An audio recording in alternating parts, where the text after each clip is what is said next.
¿Cómo están? Estamos en Caretas Digital. Mañana hay una discusión en medio de todos estos temas grandazos. De repente mañana hay una discusión más grandaza en términos de los volúmenes de dinero y las consecuencias de las que podríamos estar hablando en el Congreso sobre las AFP y el régimen de pensiones. Vamos a conversar de esta situación con Joaquín Rey, conocido por supuesto, pero en este caso asesor externo de la Asociación de AFPs porque tiene puntos bastante interesantes para comentarnos y advertirnos sobre la materia. ¿Qué tal, Joaquín? Gracias por estar con nosotros hoy en Caretas. Enrique, gracias por la invitación, encantado. Cuéntanos, ¿qué es lo que se discute exactamente mañana? Bueno, hay una serie de proyectos en el Congreso, en particular en la Comisión de Economía, que lo que plantean son nuevos retiros de fondos de las AFPs, ¿no? Recordemos que en el contexto de la pandemia, entre el 2020 y 2021, hubo 5 proyectos de retiro que facilitaron en diferente, mayor o menor medida que algunos de los afiliados puedan retirar de sus propios fondos de capitalización. Esto se dio en un contexto totalmente extraordinario, una situación nunca vivida como país, donde muchas familias vieron sus ingresos reducidos, pero en este contexto, en el cual ya no hay pandemia, donde los niveles de empleo se han recuperado, donde el año pasado hemos crecido 13%, y que evidentemente no hay ninguna justificación para un retiro de esta naturaleza, hay muchos congresistas que siguen promoviendo estos retiros, ¿no? Y es un tema muy preocupante, porque el saldo de los primeros retiros es que 65.000 millones de soles salieron del sistema. Esto equivale a 8% de PBI. Y lo preocupante de esto es qué sucede con los afiliados.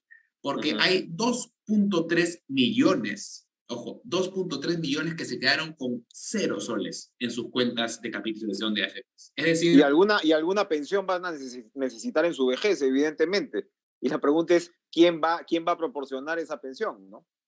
Todos vamos eventualmente a llegar a un punto en el que ya vamos a dejar de trabajar, pero necesitamos seguir con un cierto nivel de vida, ¿no? Entonces estamos ante una bomba de tiempo. El Perú tiene un problema enorme en materia previsional del que no se habla lo suficiente. La gente enfoca el tema muchas veces, sobre todo la discusión en política, en torno a los retiros, pero unos datos para tener, digamos, ideas de la magnitud del problema, ¿no? Actualmente, menos del 30% de la población económicamente activa aporta a un sistema previsional, ya sea el sistema privado o el sistema público, que es la ONP. Además, solo el 45% de los mayores de 65 reciben algún tipo de pensión, incluida la pensión del programa Pensión 65, la no contributiva. Y hoy día la tasa de reemplazo, que es cuánto recibes tú luego de jubilarte, es como el 50%, es decir, la mitad de lo que ganabas antes de jubilarte en promedio en Perú, ¿no? Es decir, hay un enorme problema de cobertura. Entonces, toda la discusión en torno a este tema debiera estar dirigida a cómo mejorar la cobertura del sistema. Y los retiros van en la dirección exactamente opuesta, porque reducen la cobertura del sistema.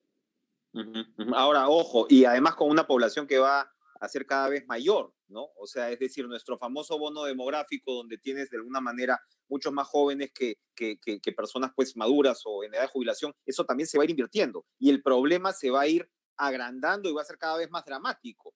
Y si, claro, no tienes un sistema de pensiones con reforma, con lo que haga falta, etcétera, etcétera, pues acá lo que se está haciendo es dinamitar el sistema como tal, desaparecerlo. Se estima que para el 2050 vamos a duplicar la población en edad de jubilación, ¿no? Porque claro, como tú decías, se está agotando el bono demográfico, hay un envejecimiento de la población, entonces lo que termina sucediendo es que vamos a tener una población mayor, anciana, muy grande, que no ha ahorrado para su jubilación. Entonces, es una bomba de tiempo que tiene que preocuparnos. Y lo que estamos haciendo en este momento no es hablar de la reforma, ¿no? Porque se escucha mucho a los congresistas hablar sobre hay que reformar el sistema, ¿no? Pero en la práctica, si uno ve la agenda de la Comisión de Economía en particular, no se está hablando de los proyectos de reforma, se está hablando de los proyectos de retiro.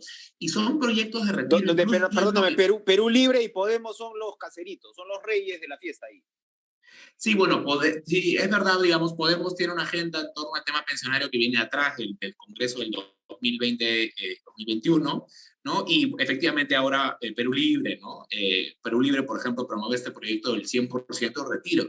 Y 100% es una locura, en realidad, Enrique, porque eso es sencillamente ya dinamitar el sistema. Es darle el golpe ya de muerte, la estocada final Entonces, ¿cómo uno va a reformar algo luego de destruirlo? No se Que puede. ya está, que ya está Ya está, o sea, ya va a estar. destrozado, Eso sí. significa decir, y yo pregunto, ¿y qué va a pasar luego de que los 8 millones de afiliados, digamos, ya se desaparezca el sistema de pensiones? ¿Dónde van a ir?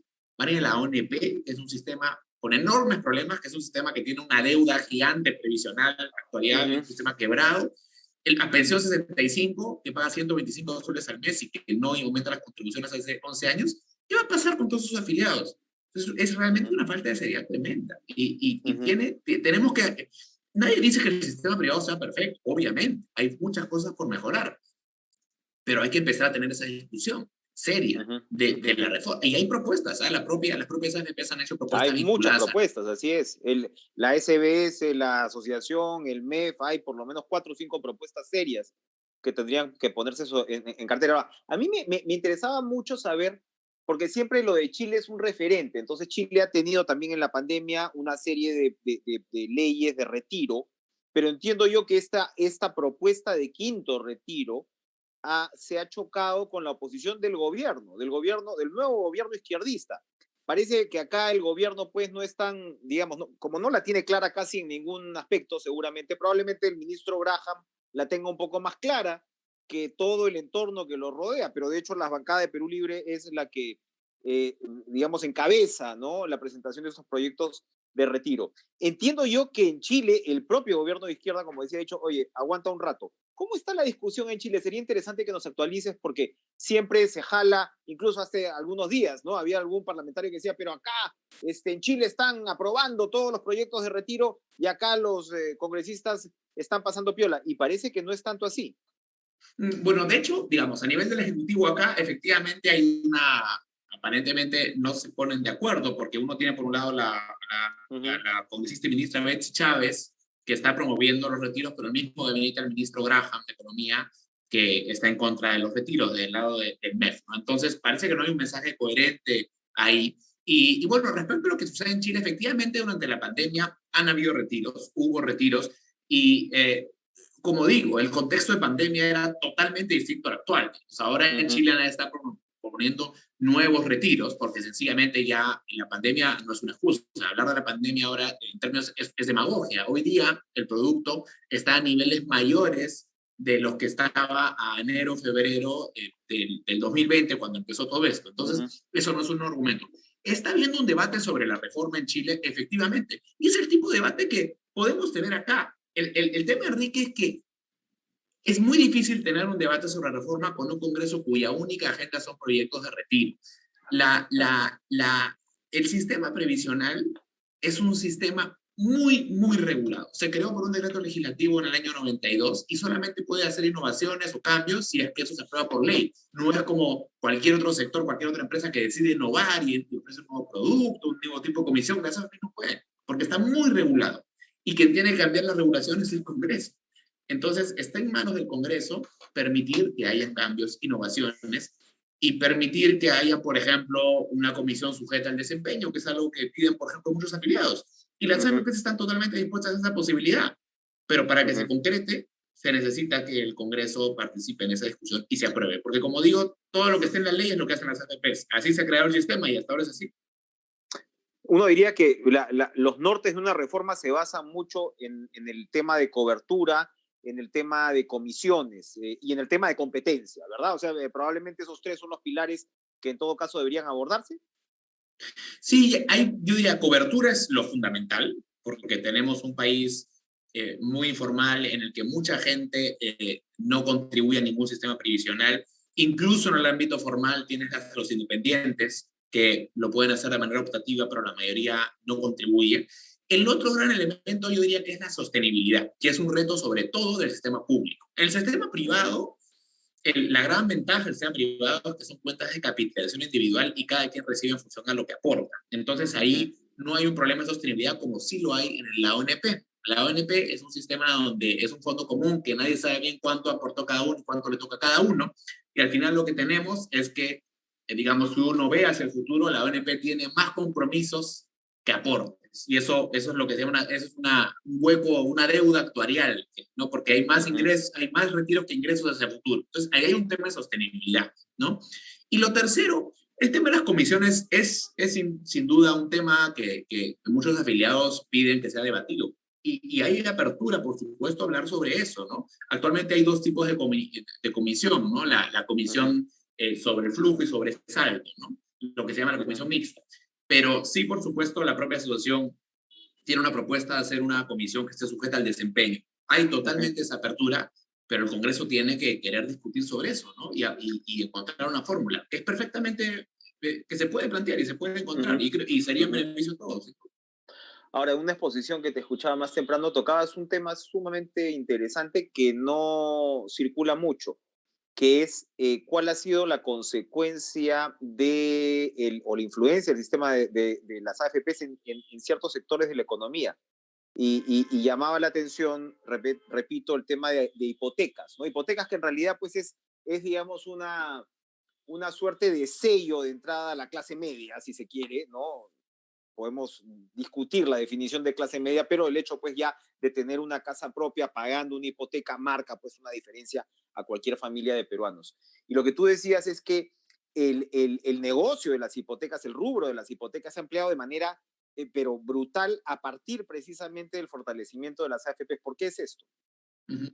Sí, las AFPs obviamente permiten jubilación a los afiliados, pero hay la otra cara de la moneda, que es cuál es el impacto que tienen las AFPs en nuestro sistema financiero, ¿no? Uh -huh, ¿Qué sucede? Que cuando uno aporta a una AFP, la AFP no voltea y guarda esa plata pues en una caja, ¿no? Sino que esa plata la canaliza para que uh vaya a -huh, financiar inversión, proyectos en el sector privado y también en el sector público, ojo.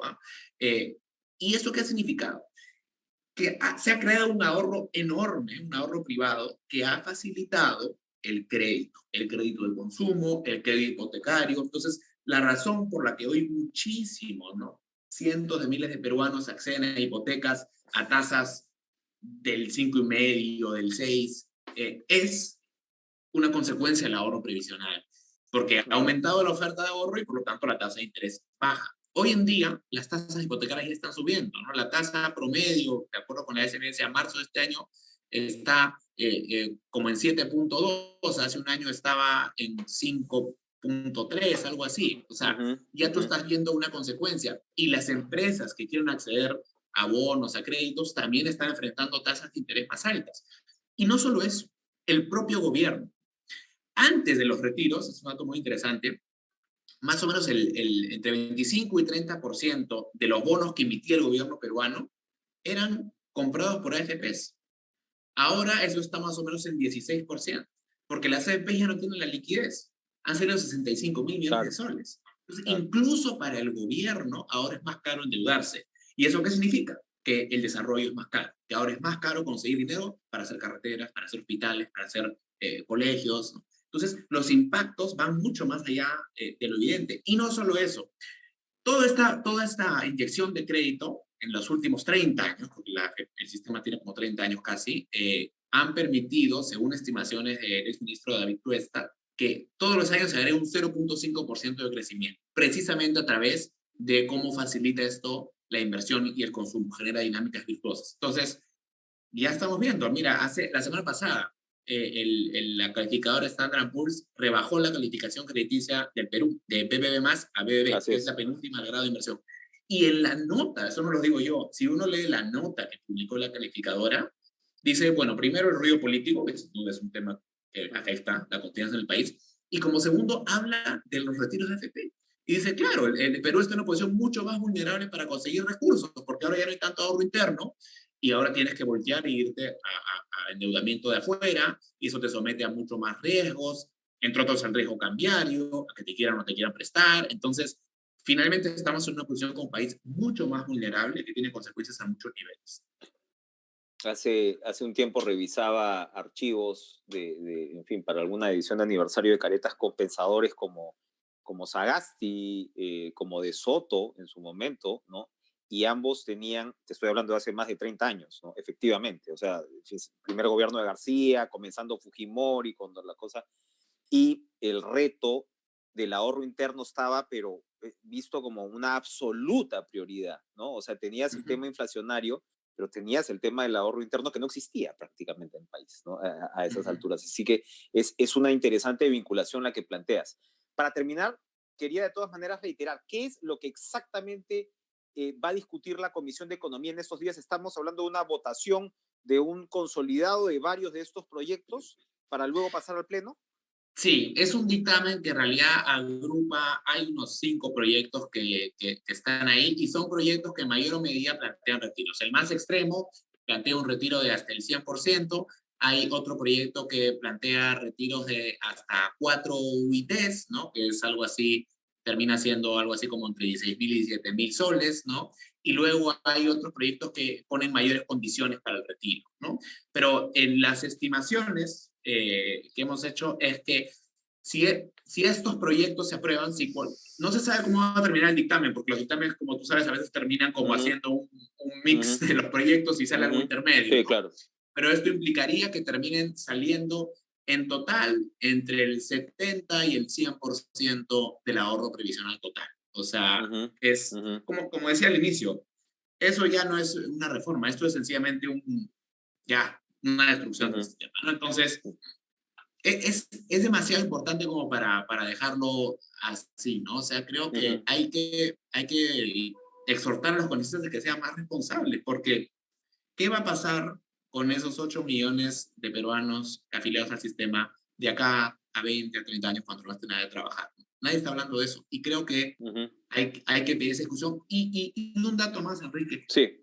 Hay este discurso de que esto va a permitir aliviar la situación del peruano menos favorecidos, pero eso no tiene un correlato en la realidad porque los peruanos más vulnerables no son los que cotizan a la AFP. Los peruanos que cotizan a la AFP, para empezar, están en el sector formal. Entonces, lo que hay que preguntarle con eso es qué están haciendo para los peruanos que están realmente en una situación de riesgo, que son los informales, los independientes, que no tienen un sueldo, que no cotizan, ¿no? Y para ellos, los retiros a las AFPs no les afectan, No o sea, no los ayudan en nada. Entonces, eso es demagogia, esa es la verdad. Esto beneficia en realidad al 20% de los peruanos más favorecidos, ¿no? Si queremos verlo así en números gruesos. Y yo diría que ni siquiera, porque los realmente, digamos, quienes realmente de aquellos que estaban en AFP y que eran más vulnerables ya hicieron retiros. O sea, no hay que olvidar que ya han habido retiraron 5 todo, retiros. ya retiraron todo. Entonces, los que quedan, en realidad, es gente que está más protegida, ¿no? Por su situación laboral, por el nivel de ahorro que tiene. Entonces, ya es pues, cuando menos es pues engañoso decir que esto va a beneficiar a peruanos en situación de riesgo, porque la verdad es que los beneficiarios es gente que relativamente está en una situación mejor que muchos otros peruanos más vulnerables. Bien, Joaquín Rey, asesor externo de las AFPs, de la Asociación de AFPs, muchas gracias por traer estas importantes advertencias. Y por supuesto, como dices, hay que estar sumamente pendientes de cuál será la discusión parlamentaria en los próximos días que puede tener, ¿no?, estas consecuencias gigantescas en realidad para el futuro del país. Gracias, Joaquín, por estar con nosotros en Caretas. Encantado, Enrique, muchas gracias. Gracias, adiós.